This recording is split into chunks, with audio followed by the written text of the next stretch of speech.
Last night DJ just saved my life with a block. Bulls Nation, bienvenue sur French Bulls TV. Quelle victoire. Quelle victoire à Philadelphie. La victoire de la saison. Mais clairement, la plus belle victoire de l'année.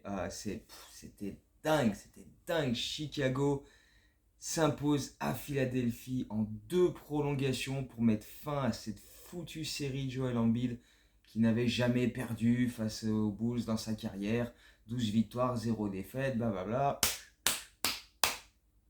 Merci beaucoup, au revoir. Énorme perf collectif, surtout sur le plan défensif. Et dès le début, première possession, on a vu les mecs ultra concentrés, plan de jeu en tête, ils l'ont exécuté à la lettre tout le long de la soirée. C'était remarquable. Franchement, c'est la plus belle prestation défensive qu'on ait fait depuis bien longtemps. Vraiment. On a eu des mains actives en défense, on a coupé les lignes de passe, on a fait des aides dans le bon tempo, des rotations absolument parfaites pour suivre la balle quand elle circulait d'un côté à l'autre, des close-out dans le bon tempo, des contests, que ce soit près du cercle ou pour les shooters extérieurs. C'était magnifique. On a perturbé le jeu offensif de Philadelphie toute la soirée. On les a collés, on leur a pas laissé d'espace. Tout ce qui tentait, on avait une main devant pour essayer d'y contrer, des déviations, des contres. C'était fabuleux. Philadelphie a shooté à 42,2%, 27,8% à 3 points, alors que c'est l'équipe numéro 1 de la ligue à 3 points en termes d'adresse. Et on leur a fait perdre 19 ballons, donc 10 pour le duo James Harden, Joel Embiid, 5 chacun quand même. Donc on les a vraiment perturbés, on leur a cassé les couilles tout au long de la soirée.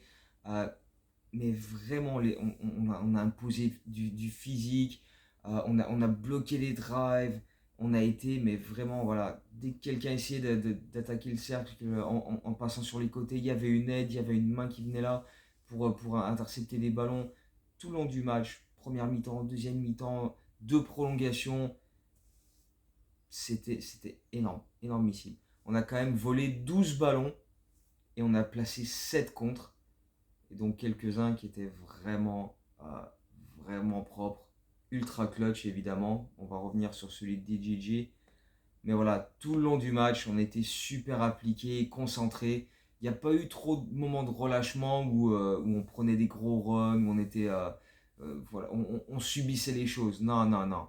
On était toujours là, dans le combat, dans l'énergie. On a concédé quelques rebonds offensifs, ce qui est logique face à une équipe des Sixers qui est parmi les meilleurs au rebond, alors que nous, c'est forcément une de nos faiblesses. Mais dans l'ensemble du match, gros coup de chapeau à Billy Donovan. Les rotations, les choix défensifs, le plan de jeu, c'était parfait. Exactement comme ça qu'il faut défendre face à une équipe de Philadelphie comme celle-ci. On a éteint James Harden, Tobias Harris, on l'a très peu vu.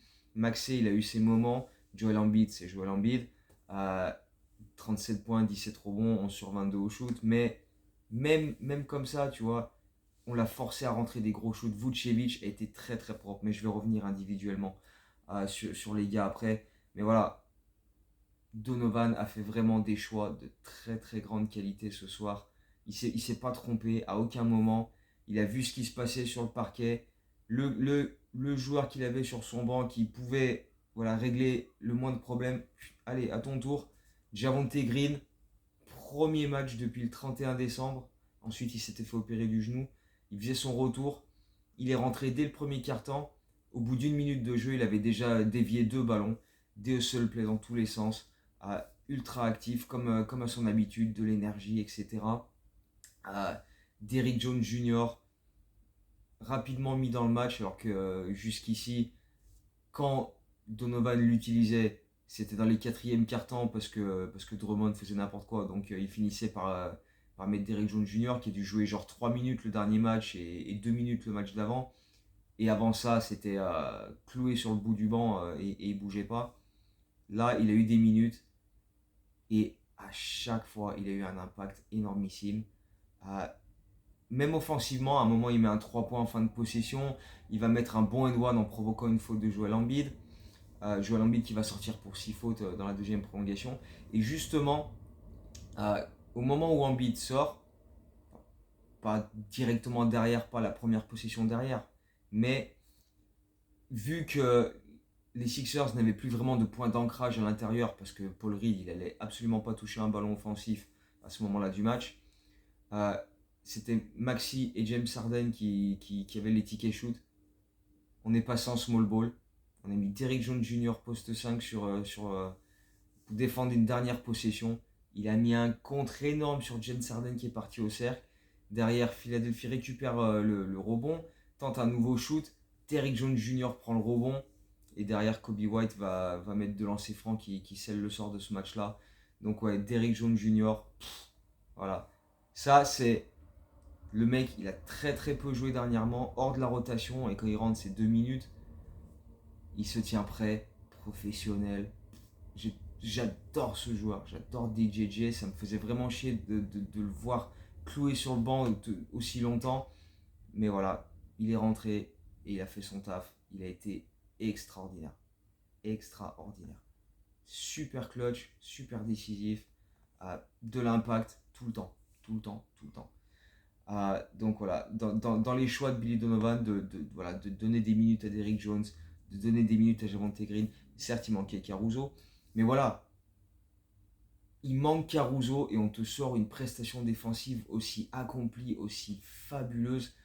C'était du grand art. Mettre Derrick Jones Jr. sur James Harden, c'était très très propre. D'ailleurs, ils se sont un peu relayés sur James Harden qui a passé une soirée absolument catastrophique. Hein. James Harden, il a fini avec 5 points, 5 ballons perdus, 2 sur 14 au shoot, 0 sur 6 à 3 points. On lui a mis une misère totale. Mais on lui a surtout varié les options face à lui. Un coup, c'était Pat Bev en début de match qu'il collait comme son ombre. Après, DeRozan par séquence. Derrick Jones Jr., il s'est dit tiens, viens là mon coco. Il l'a bouffé. Javonte Green aussi a eu quelques minutes sur lui aussi. Et tous ils l'ont éteint. James Harden, 0 sur ce match. 0. D'ailleurs, souvent, James Harden face aux Bulls, c'est très très compliqué. Il disait que c'était. Il montrait un graphique où en gros c'était la deuxième équipe contre qui il avait la pire moyenne de points en carrière, c'est les Bulls. Et la pire équipe c'est Houston, donc on va comprendre. Mais voilà, franchement c'était très très très solide. Et voilà, tous se sont relayés sur Harden pour l'éteindre, mais voilà, globalement, défensivement, franchement c'était beau, les rotations, tout ça. Les close-out, les aides, c'était vraiment du grand art. Offensivement, bon, ça n'a pas toujours été fluide.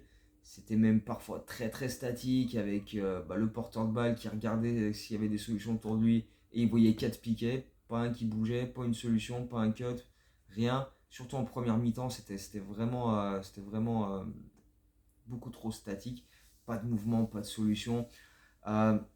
Il faut dire aussi que Philadelphie a bien défendu. Il y a eu des gros contests dès qu'on essayait d'aller un peu vers le cercle, avec Joel Embiid qui était toujours là pour rôder, mettre un compte par-ci par-là.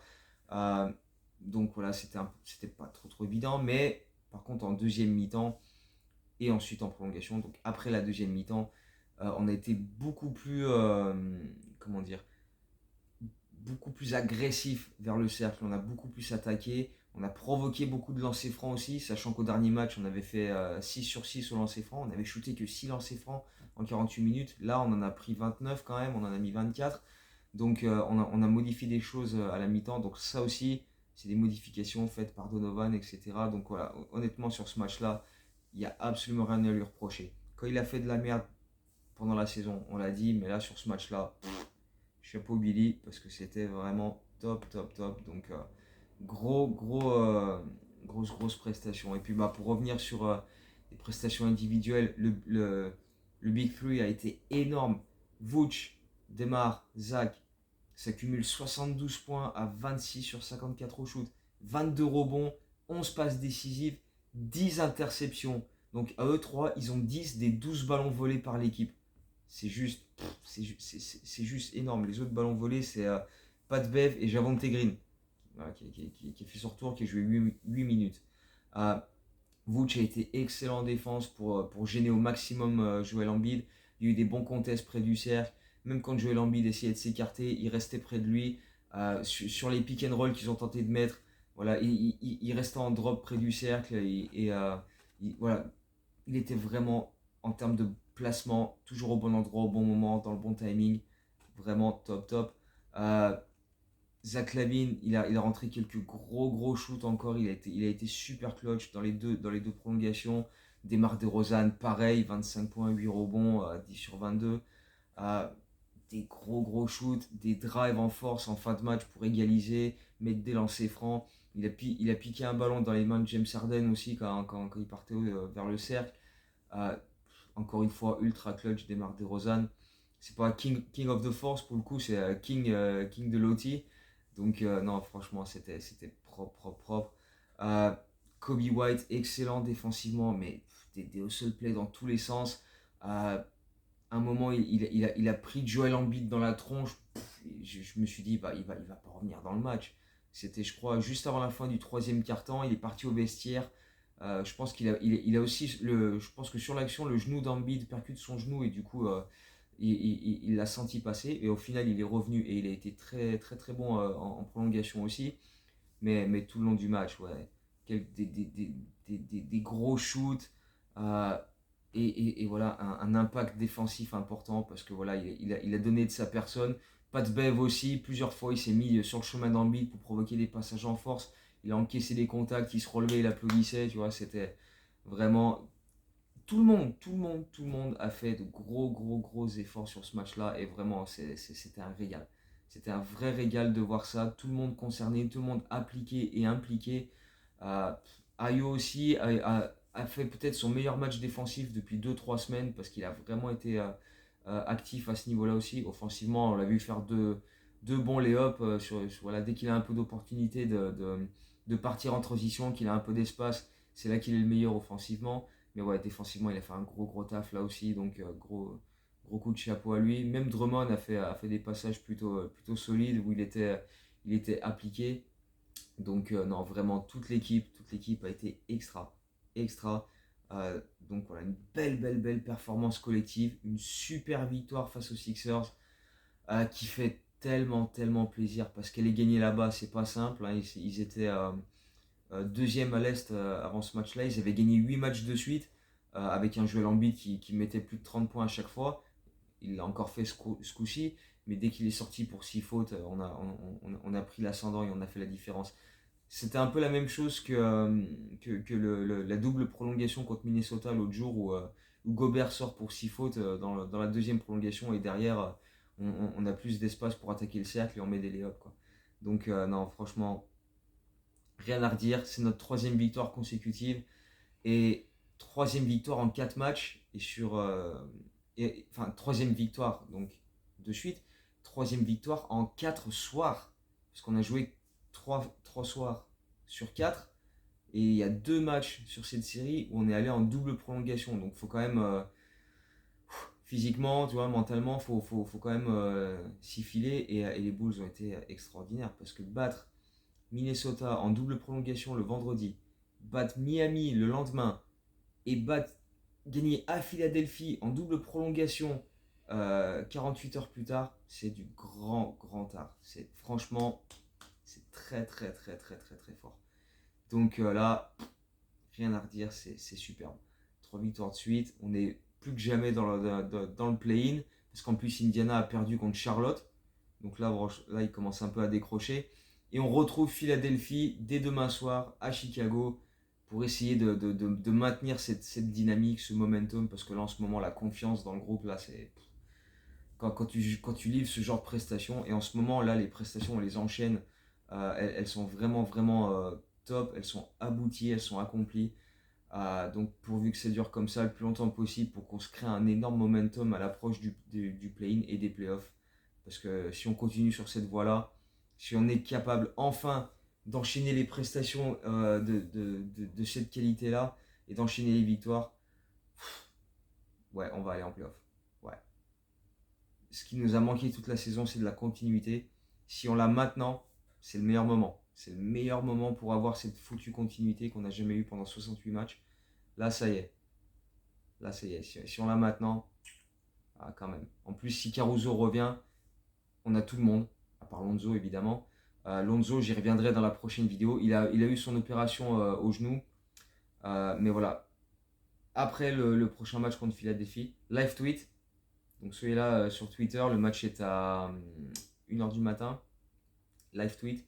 Vidéo dans la foulée où on reparlera de ce match, mais aussi de Lonzo Ball. Donc on en reparlera à ce moment-là. Mais à part lui, si Caruso revient, tout le monde est là. Tout le monde est dispo. Et il y a franchement moyen de se mettre bien. Parce que là, sur les derniers matchs, on s'est régalé. Donc on peut que espérer que ça se poursuive comme ça sur les prochains. Donc on va savourer ce super succès. Mais vraiment, vraiment, pour moi, c'est le match de la saison. C'est la plus belle victoire de la saison. On va la savourer. Et on va espérer en décrocher une autre face à cette même équipe mercredi soir. Parce que, ouais, franchement, quand tu gagnes comme ça, avec des actions clutch, avec Derrick Jones Jr. qui sort de nulle part et qui te met un bloc comme ça sur Harden à la fin, TJJ save my life with this block, euh, c'était propre. C'était propre, c'est kiffant et on peut que en redemander. Donc espérons que la prochaine vidéo, jeudi, on puisse kiffer de la même manière. Donc d'ici là, portez-vous bien, autant que les Bulls, et on se retrouve très très bientôt. Ciao, ciao, go Bulls.